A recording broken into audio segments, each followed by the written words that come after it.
Well, hello there. My name is Roy Biancalana, and this is part 2 of my video blog, my video documentary of my journey through open heart surgery.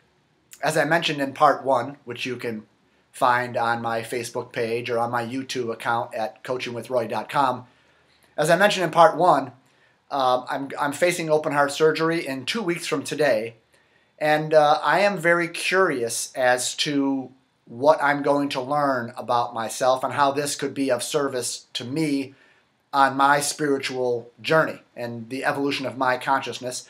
And I'm making these videos to possibly be of service to you. So one of the things that I'm recognizing about this situation I'm through, and maybe any kind of crisis that you might have in your life, is that these things are very exposing. They seem to reveal what's real in us and what's not.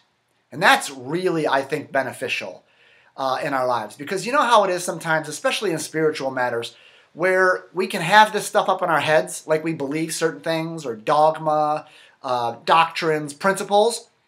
But there's a difference between what we believe in our heads and what's really real for us. How do you know what's really real?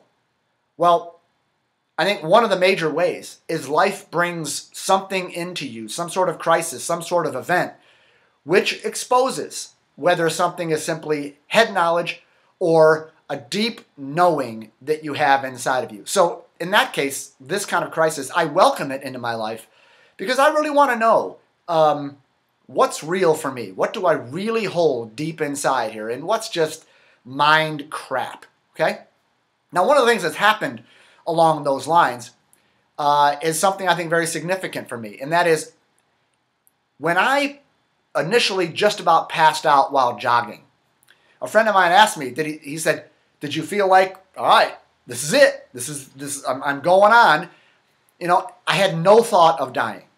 I went down on my hands and knees when I almost passed out, and I kind of got my wits about me, put my head down so blood rushed to my head, and I felt better.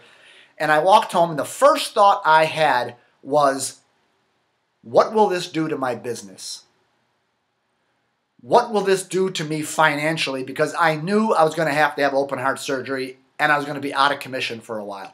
So the first thing that came up for me was, what is going to happen to me in my future?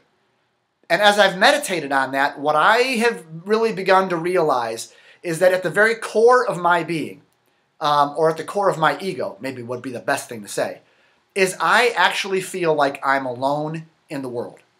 That it really rests on my shoulders. That if I'm not able to be the doer, to be the achiever, to be the worker, to be the producer, that nothing would happen. In other words, what got exposed in me is if I was put on the sidelines, there was no support for me.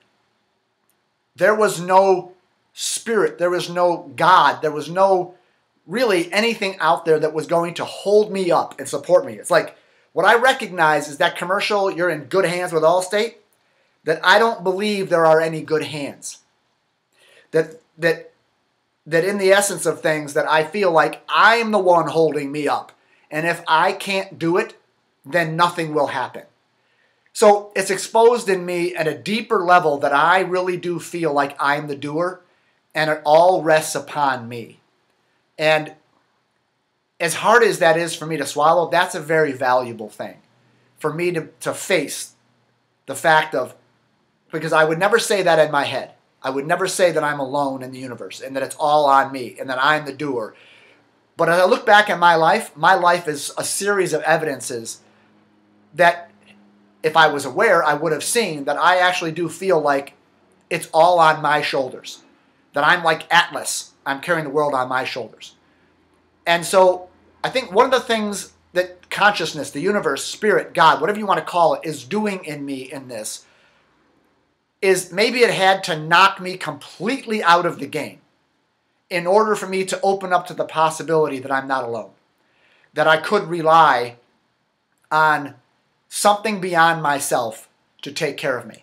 So as scary as that is, I'm open to that. I'm open to just resting in the hands, in a gurney, in a hospital bed, and being unable to do anything, and to see what that's like and what I might discover. So that's the first thing I offer to you, is that I have found that I feel like I'm the doer and there's nothing really beyond me or around me, or that there's any support underneath me. Because I would never have believed that in my head. I would never say that to you or anybody else. I don't believe that's true, but yet I think I have believed that's true. And so this event is exposing that and hopefully shifting it. And so we'll see. So that's it for now. I hope that's of service to you to think about in your life. Until the next part 3, have a good day. Thanks.